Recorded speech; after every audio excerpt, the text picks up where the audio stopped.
In an instant, society collapses. Countless lives are lost, only for the dead to return, consumed by an endless hunger. The plague spreads fast, devouring cities and leaving survival as the only rule left. Amid the chaos, Molly, a nightclub dancer, and her boyfriend Nick, a low-level hustler, make a desperate choice: flee Las Vegas before it's completely swallowed by the undead. Word circulates about a private airstrip 100 miles away where planes still work. Nick's friend Jimmy heads there first, promising to wait, but warning time is short. His plan: escape to Mexico, one of the last safe havens. The couple races through the desert, but things fall apart quickly. Molly, still reeling from a toxic cocktail of booze and drugs, becomes violently sick. Nick pulls over, only to realize the car's rear tire has sunk deep into the sand. With no tools and nothing around to wedge beneath the wheel, their panic grows. Nick begs Jimmy over the phone not to leave them behind. Tensions rise. Their arguments cut short when they notice a figure stumbling toward them. At first, it looks like a man in a tattered suit,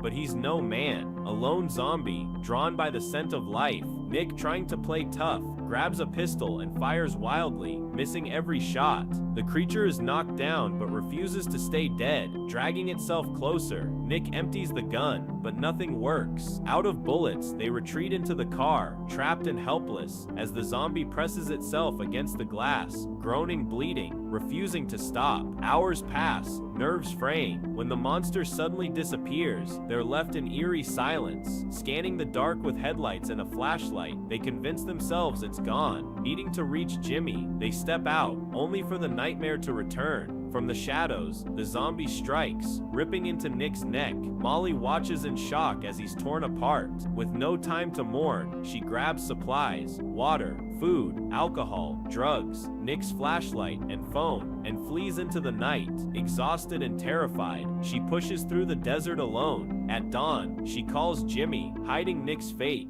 36 miles stand between her and the airfield. The heat is brutal by day, the cold merciless at night. Memories of her son Chase, left behind with her sister Ellie, surface, filling her with regret. Drugs once numbed her guilt, but now every step forward is for him. Her struggle doesn't end there. A zombie tracks her through the desert, refusing to give up. It stalks her from a distance, slow but unyielding. Molly learns its pattern: relentless but predictable. If she can keep moving faster than it, she just might have a chance to live. Molly keeps moving, though the heat and her fading supply of drugs begin to erode her grip on reality. Exhausted, she starts talking to the zombie. It never answers, yet somehow she feels it's listening, like it understands. The ragged man in the suit becomes a strange shadow of a companion, a silent mirror of her fears and regrets. She stumbles across an abandoned house and slips inside to rest. For a few short hours, she sleeps on a dusty mattress, only to be jolted awake. Her pursuer has found her again. It prowls through the rooms while she hides in the bathroom, paralyzed as a scorpion crawls over her skin. Just beyond the shower curtain, the zombie lingers. Molly forces herself to remain utterly still until it moves on. The next day, she presses on. Rocks hurled at the monster do nothing. It never falters.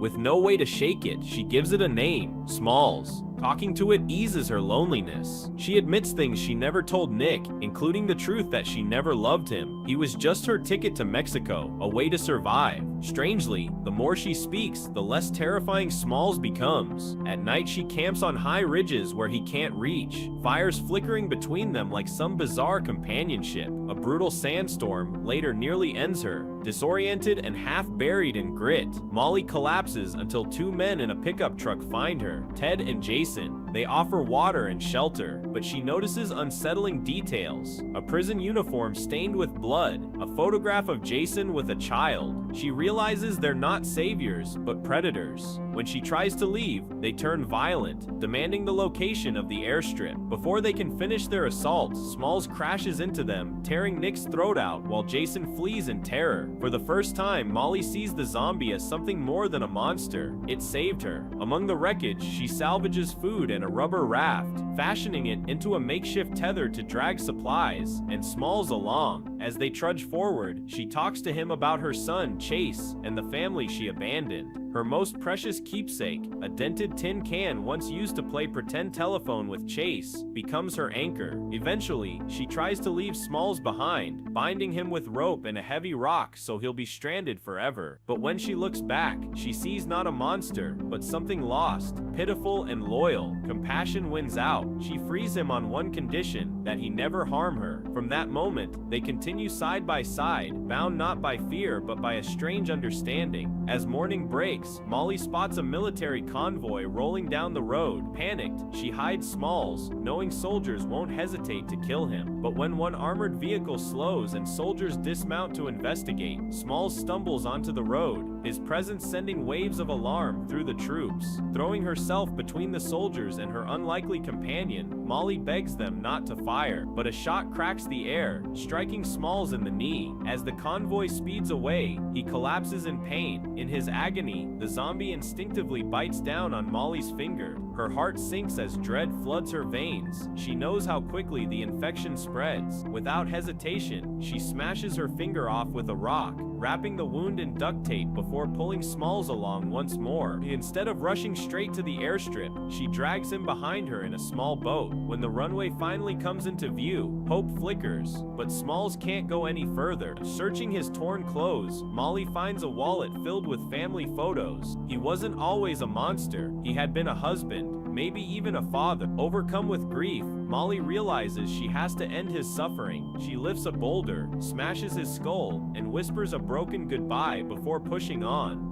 At the airfield, Molly spots a bloodied red convertible. Gunfire suddenly erupts. Jimmy appears, shaken and paranoid. Several of his friends have already turned, and now only he and one other survivor remain. They're ready to take off and offer her a seat, but Molly refuses. She's not running anymore. Her son is out there, and she has to find him. At the control tower, Molly makes contact. To her shock, it's Chase who answers. Terrified, hiding under a bed, he pleads for help. He doesn't recognize her voice as his mother's, but the desperation in his words steals Molly's resolve. She needs the car keys, but they're still on the corpse of one of Jimmy's infected friends. Armed with nothing but a wrench, she forces herself into a room crawling with zombies. One lurches at her. She batters its skull with frantic swings. Another, half ravaged by some feral creature, knocks her to the ground. Out of options, Molly drives a drill into its brain, reclaiming the keys at last. She makes it to Los Angeles. The streets are a nightmare, chaos, fire, blood, but none of that matters. Her only mission now, Chase. Entering her sister's home, she finds Blake dead and Ellie's charred remains. Her sister had set herself ablaze to escape turning. The weight nearly crushes her, until a faint sound from another room reignites hope. Inside, she finds him, alive. Overwhelmed with relief, Molly swears she'll protect him no matter what. She shoves shoes onto his feet, preparing him to run. But before they can escape, a horde slams against the door. It bursts open, spilling undead into the house. Shielding her son, shovel in hand, Molly fights with savage determination, caving in skulls as she pushes toward the car, desperate to carve a path to Mexico and survival.